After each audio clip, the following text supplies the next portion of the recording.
Saludos amigos. En nuestro audio de hoy nos vamos a referir a una de las figuras posiblemente más controvertidas no solo del siglo XVI, sino de toda la historia, digamos, de la cristiandad.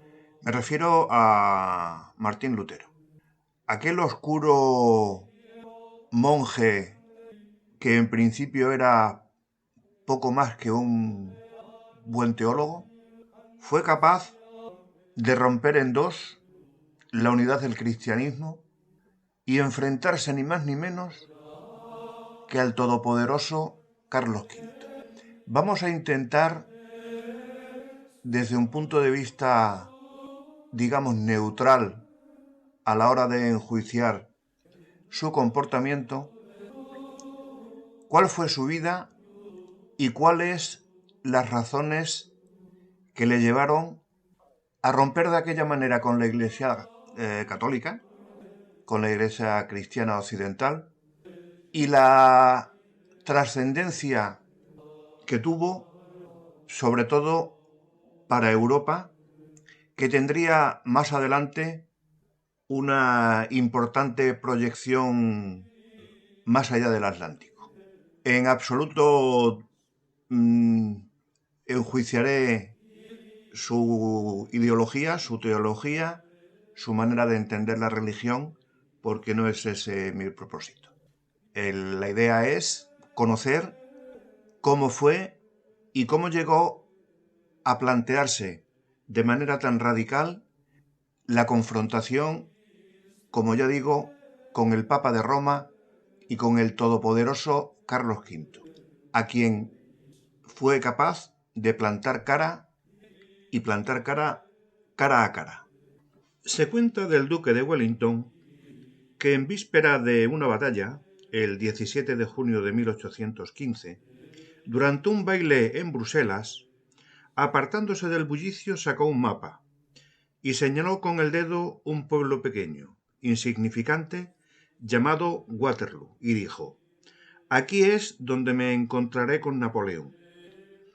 Pero antes, en 1517, ¿quién podría haber tomado un mapa de la cristiandad y señalado la pequeña ciudad universitaria de Wittenberg entre los bosques y colinas de Sajonia y haber dicho que allí terminaría una era y comenzaría otra en la historia cristiana?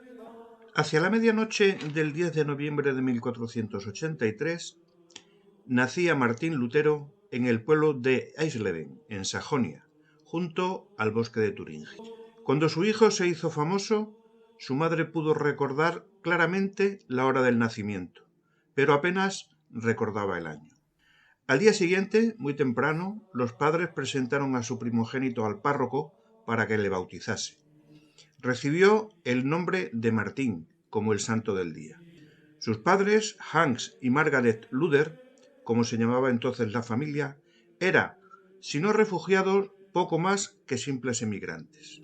Hans era el hijo mayor de una gran familia sumida en el hambre y la pobreza, en una tierra árida y estéril.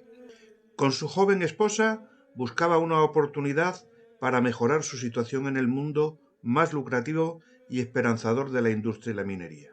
Su posición era semejante a la de los innumerables escoceses que cruzan hoy la frontera para ganarse la vida en Inglaterra, en una Inglaterra industrial y urbana. La infancia de Lutero fue normal. Disfrutó, siendo niño, únicamente de dos circunstancias favorables. En primer lugar, sus padres eran personas honestas. En segundo lugar, su padre tuvo que luchar y ganarse todo aquello de que disfrutó más tarde. Durante toda su vida Martín comprendería lo que significaba haber crecido en la dignidad de la pobreza y en la nobleza del trabajo duro. Hans había abandonado voluntariamente la tierra de su padre por ser demasiado estéril para mantener a toda la familia. Más tarde, cuando Martín era aún un niño de pecho, marchó desde Eisleben, donde el mercado de trabajo estaba excesivamente concurrido, a Mansfeld, donde las perspectivas parecían más prometedoras. En 7 años llegó a ser concejal de la ciudad. En 1511 era copropietario de 6 minas y 2 fundiciones, y cuando murió dejó en herencia por lo menos 1.250 florines. Con semejante padre y semejante pasado, Martín tenía que tomarse la vida en serio y aprovechar cualquier oportunidad para progresar. Lutero siempre estuvo orgulloso del hombre firme y obstinado del que descendía, como cualquiera lo estaría, y se consideraba una astilla de aquel palo. Iba con toda su familia a misa los domingos y días festivos. Creía en la presencia real de Cristo en el pan y el vino. Se confesaba, rezaba a la Virgen y a los santos, recitaba el rosario, veneraba las reliquias, ganaba indulgencias y decía sus oraciones en casa como cualquier otro buen cristiano de su época. Quizás el aspecto más negativo de su educación religiosa debió ser la atmósfera de superstición en la que vivió. El diablo, las brujas, los duendes y los espíritus maléficos eran tan reales en la vida de Lutero como la Virgen y los santos de la corte celestial. Para entender esto debemos trasladarnos a la época del siglo XVI. El panorama es el de una cultura campesina, profundamente religiosa, de hombres y mujeres cristianos practicantes, del que cada niño formaba parte activa. El centro de su vida, aparte del penoso trabajo diario, era la iglesia parroquial, a menudo muy hermosa, donde se realizaba una bella liturgia y cuyas campanas tocaban cotidianamente. Todo esto respaldado por un inmenso bagaje intelectual y cultural que se remontaba a casi 500 años atrás. No es fácil comprender esta vida del mundo medieval y situarnos en los días en que la Iglesia era poderosa, orgullosa y desafiante, cuando presidía toda la vida de un hombre, desde la cuna hasta la tumba. La Iglesia había extendido su influencia sobre la sociedad entera. A los 5 años de edad vemos al pequeño Martín caminando afanosamente hacia la escuela, algunas veces llevado a hombros por un niño mayor que él. Allí fue diariamente durante 8 años. En aquellos tiempos no había vacaciones. En la escuela aprendió a leer, a escribir y a cantar, y también aprendió latín. Latín porque se exigía un conocimiento amplio de esta lengua para entrar en las profesiones. Música porque un estudiante podía ganarse la vida cantando en los servicios de la iglesia. La educación era poco más que un atracón mecánico de conocimientos, un ejercitamiento de la memoria acelerado por la palmeta. Lutero consiguió un dominio excepcional de la lengua latina y se convirtió en un músico muy competente.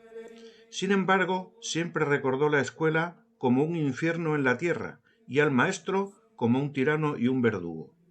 Había un oficial en la mina, cuyo hijo iba a la escuela de Magdeburgo, y a la edad de 14 años Lutero se unió a este muchacho.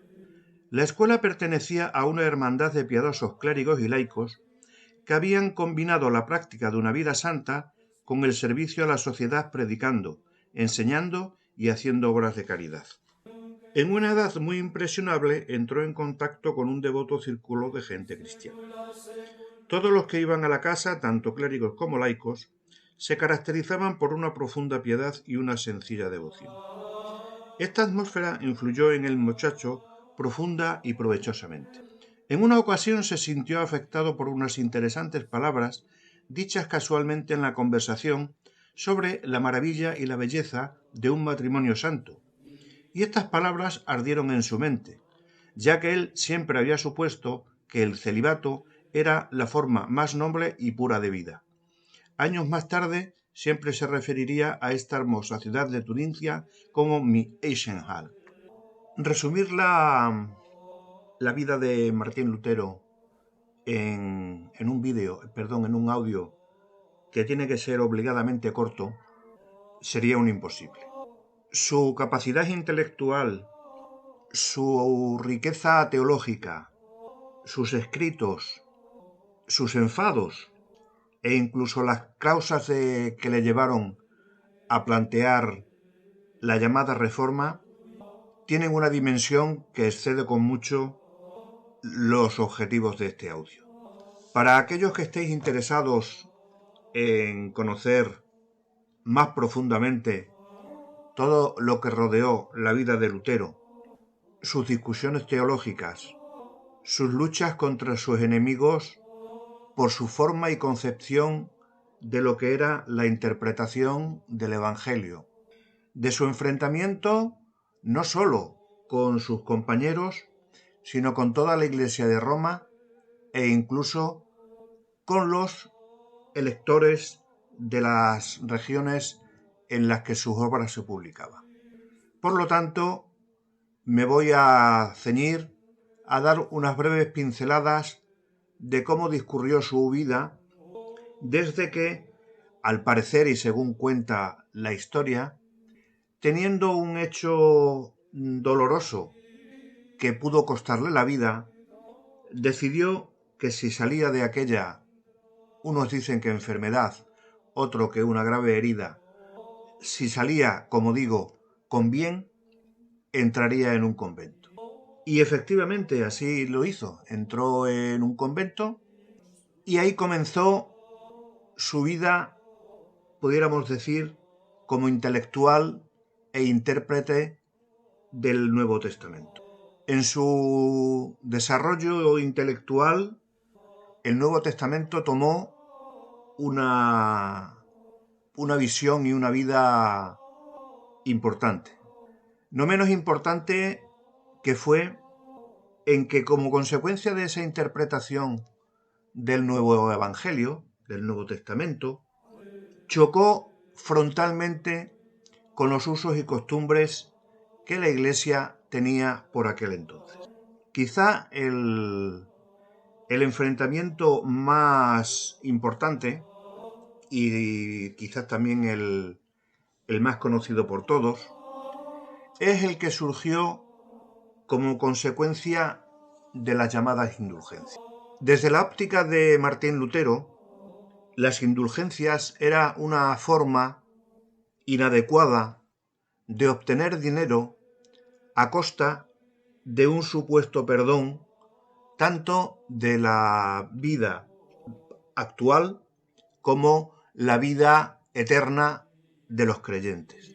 En aquella época en la que Martín Lutero realizaba sus actividades, los cristianos no tenían tanto miedo al infierno, sino que tenían pavor al estar en el purgatorio. Un fenómeno curioso que desencadenó que las indulgencias, las llamadas bulas, tuvieran a cada paso un valor mayor. Desde los púlpitos se arengaba a la compra de esas indulgencias para salvar la estancia o reducir la estancia de las almas en pena de los seres queridos. Evidentemente, desde el púlpito se hablaba del sufrimiento que aquellos seres queridos tenían en el purgatorio. Y por ello, la compra de las bulas se convirtió en algo habitual y que supuso, según la interpretación de Lutero, una malinterpretación de lo que era el castigo divino y la pérdida del miedo al pecado como consecuencia de que este pecado podía ser redimido tanto en vida como muerto a través de la adquisición de las indulgencias. Otro hecho importante que determinó la rebelión, por decirlo de alguna manera, de Martín Lutero frente a Roma fue lo que vio durante su visita a esta ciudad. Los espectáculos que observó dentro de la curia directamente le escandalizaron, y ello le llevó a hacer profundas reflexiones sobre los cambios que debían hacerse para eliminar del seno de la Iglesia todo aquello que significara corrupción de las costumbres y de los comportamientos que debería tener, según él, un buen cristiano. Por supuesto, la profundidad de los estudios teológicos de Martín Lutero son mucho mayores, pero eso es una tarea que excede mucho de mis conocimientos y del objetivo de este audio. Quienes queráis profundizar en el conocimiento de Lutero, podéis leer un libro de James Atkinson que publicó Alianza Editorial, que se denomina Lutero y el nacimiento del protestantismo. En él encontraréis una detallada y pormenorizada guía de cómo fueron surgiendo las distintas posiciones y los distintos avances en lo que terminaría en la Reforma o lo que se denominó posteriormente el protestantismo.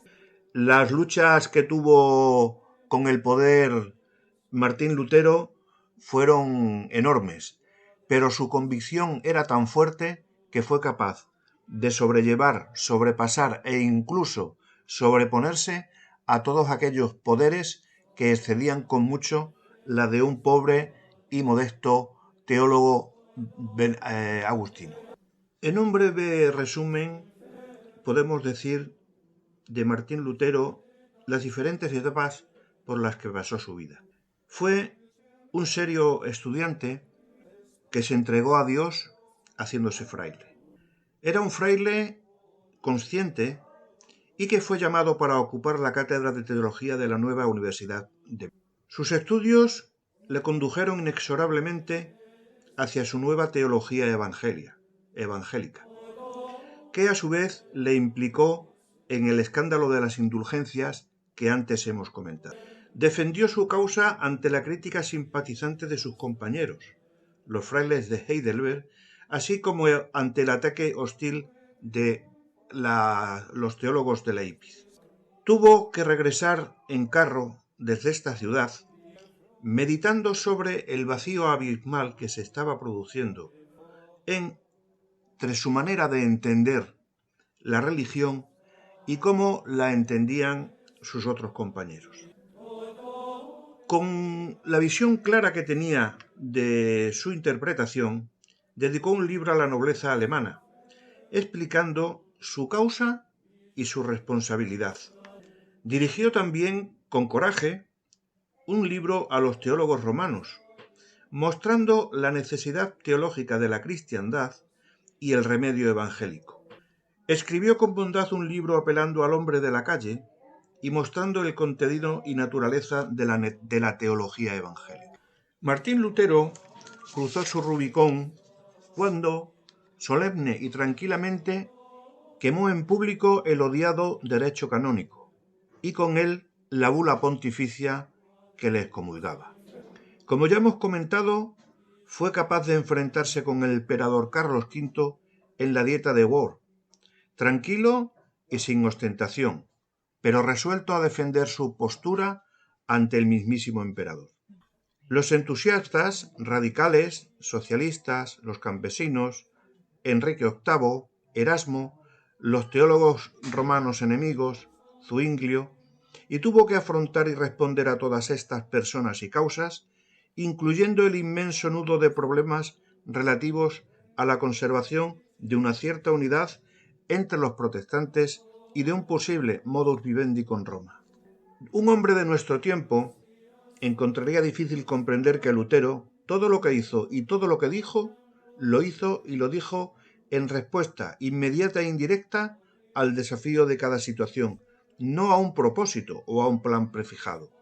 Es decir, la teología de Lutero iba naciendo a cada paso. No había un plan a largo plazo que tuviera el objetivo de romper con Roma. Él nunca pretendió controlar ni guiar, ni organizar o dirigir cosa alguna.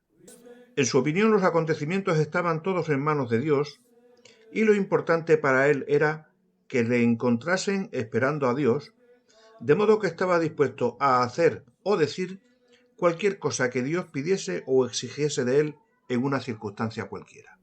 Muchos han querido ver en Lutero el Hércules germánico.